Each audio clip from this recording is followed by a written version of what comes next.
আপনি কি কখনো কোনো কাজ করতে গিয়ে এমনভাবে দেওয়ালে পিঠ ঠেকে যাওয়ার মতো অবস্থায় পড়েছেন যে মনে হয়েছে আর না, এবার ছেড়েই দিই?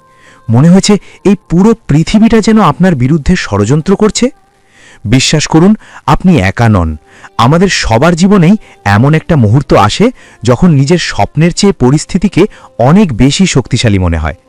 কিন্তু ইতিহাস সাক্ষী, যারা ওই মুহূর্তে দাঁড়িয়েও পিছু হটেনি, পৃথিবী শুধু তাদেরই মনে রেখেছে।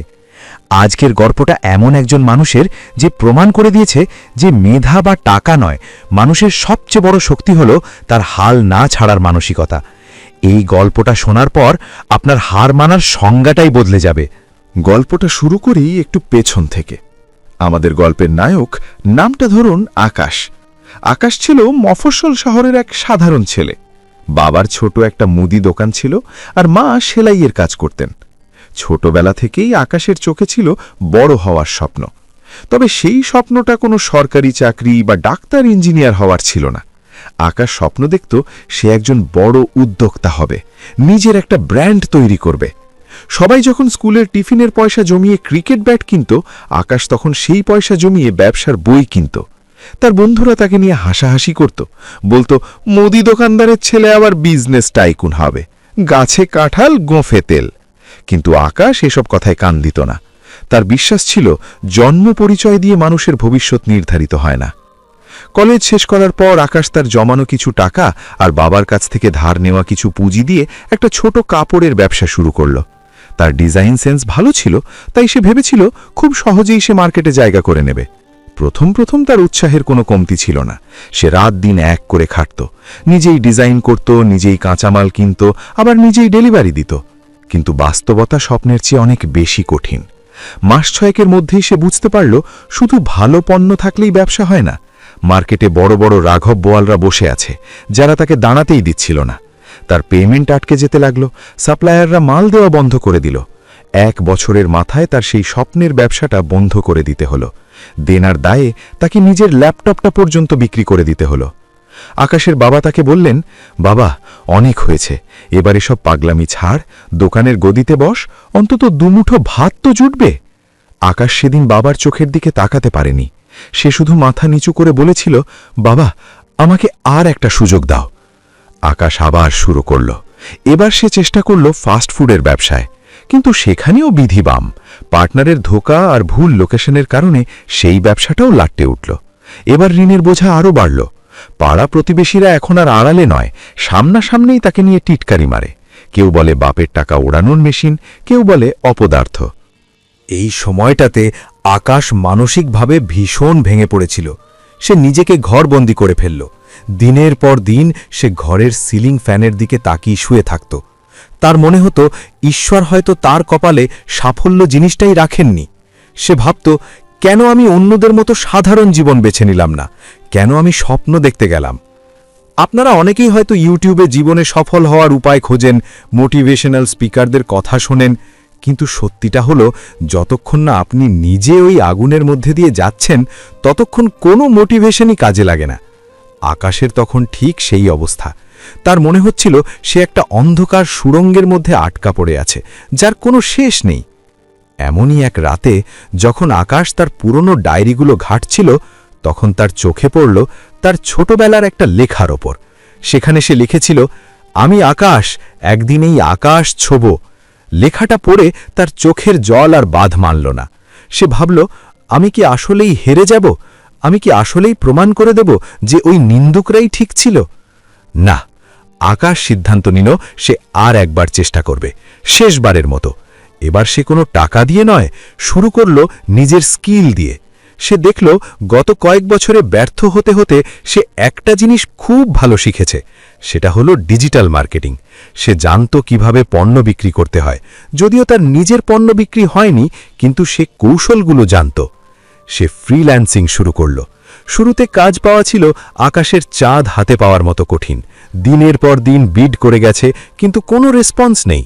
পকেটে চা খাওয়ার টাকাটাও থাকত না অনেক সময়। বন্ধুরা যখন বিকেলে আড্ডা দিত, রেস্টুরেন্টে চেক ইন দিত, আকাশ তখন তার ভাঙা কম্পিউটারের সামনে বসে বায়ারের রিপ্লাইয়ের অপেক্ষা করত। এই সময়টা ছিল তার জীবনের সবচেয়ে বড় পরীক্ষা। এটাকে আপনারা বলতে পারেন ব্যর্থতা থেকে সাফল্যের গল্প তৈরির প্রস্তুতি পর্ব। কারণ হীরা হওয়ার আগে কয়লাকেও প্রচণ্ড চাপের মধ্যে থাকতে হয়। আকাশ সেই চাপটা সহ্য করেছিল। সে হাল ছাড়েনি। তার মনে একটাই মন্ত্র ছিল, হয় জিতব নয়তো মরব, কিন্তু মাঠ ছাড়ব না। 6 মাস পর সে তার প্রথম কাজটা পেল, মাত্র $5 কাজ। কিন্তু ওই $5 তার কাছে ছিল 5 কোটি টাকার সমান। ওই একটা কাজ তাকে বিশ্বাস এনে দিল যে সে পারে। সে তার পুরো জান প্রাণ দিয়ে কাজটা করল। বায়ার এত খুশি হল যে তাকে আরও বড় প্রজেক্ট দিল। আস্তে আস্তে আকাশের দিন বদলাতে শুরু করল। সেদিনে 18 ঘন্টা কাজ করত, খাওয়া নেই, নাওয়া নেই, শুধুই কাজ। সে জানত তাকে অনেকগুলো বছরের ক্ষতি পুষিয়ে নিতে হবে। 1 বছরের মধ্যে সে শুধু নিজের ঋণই শোধ করল না, বরং নিজের একটা ছোট আইটি ফার্ম দিয়ে বসল।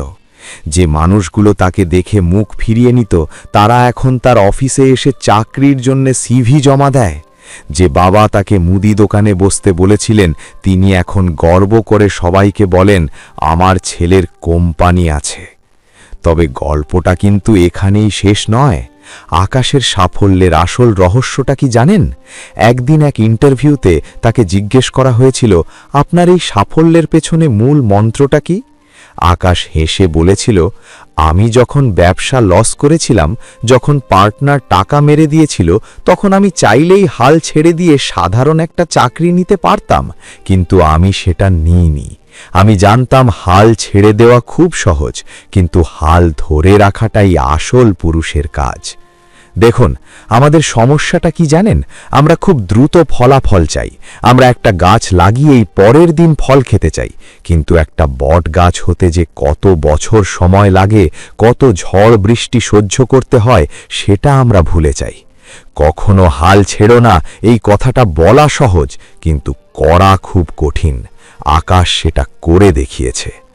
আকাশের জীবনেও এমন অনেক রাত এসেছে যখন সে বালিশে মুখ গুজে কেঁদেছে, কিন্তু পরদিন সকালে উঠে সে আবার কাজে নেমেছে। সে তার ব্যর্থতাগুলোকে লজ্জার বিষয় মনে করেনি, সেগুলোকে শিক্ষার উপকরণ হিসেবে নিয়েছে।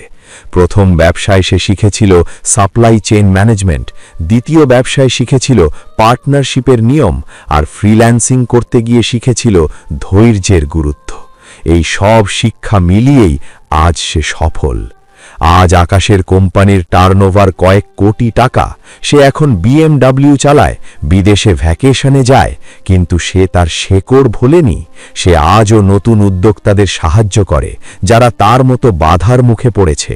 সে তাদের একটাই কথা বলে, তুমি যদি নিজের স্বপ্নের ওপর বিশ্বাস রাখো আর যদি লেগে থাকো, তবে আজ অথবা কাল সাফল্য তোমার দরজায় কড়া নাড়বেই। বন্ধু, এই গল্পটা থেকে আমরা কি শিখলাম? জীবনটা কোনো 100 মিটারের দৌড় নয়, এটা একটা ম্যারাথন। এখানে কে কত জোরে দৌড়ালো সেটা বড় কথা নয়, বড় কথা হলো কে শেষ পর্যন্ত দৌড়ে টিকে থাকলো। আপনি হয়তো এখন খুব খারাপ সময়ের মধ্যে দিয়ে যাচ্ছেন, হতে পারে আপনার সব চেষ্টা ব্যর্থ হচ্ছে, কিন্তু মনে রাখবেন, রাত যত গভীর হয়, ভোর তত কাছে আসে। আপনি যদি আজ হাল ছেড়ে দেন, তবে আপনি কোনোদিন জানতেও পারবেন না যে আপনি বিজয়ের কতটা কাছাকাছি ছিলেন।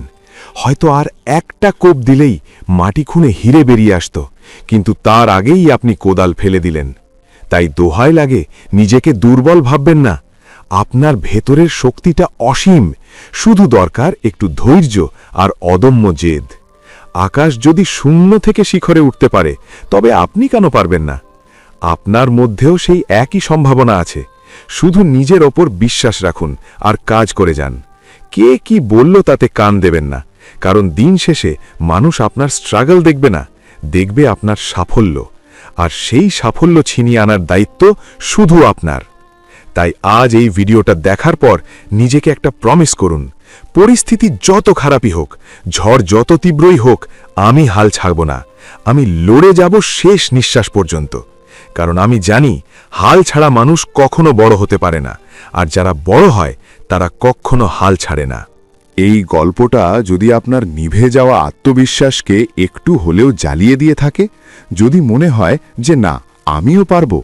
তাহলে ভিডিওটিতে একটা লাইক দিতে ভুলবেন না। আপনার একটা লাইক আমাকে অনেক বেশি উৎসাহিত করে এমন আরও সত্য ঘটনা আপনাদের সামনে তুলে ধরার জন্য। আর আপনি যদি এমন সব জীবন বদলানো গল্প, মোটিভেশনাল কথা এবং ভালোবাসার গল্প শুনতে চান, তাহলে এখনই আমাদের চ্যানেলটি সাবস্ক্রাইব করুন। আমরা বিশ্বাস করি প্রতিটা মানুষের জীবনেই একটা গল্প আছে, আর আমরা সেই গল্পটাই শুনতে চাই। দেখা হবে পরের ভিডিওতে। ততক্ষণ পর্যন্ত নিজের স্বপ্নের পেছনে ছুটতে থাকুন, হাল ছাড়বেন না। ধন্যবাদ।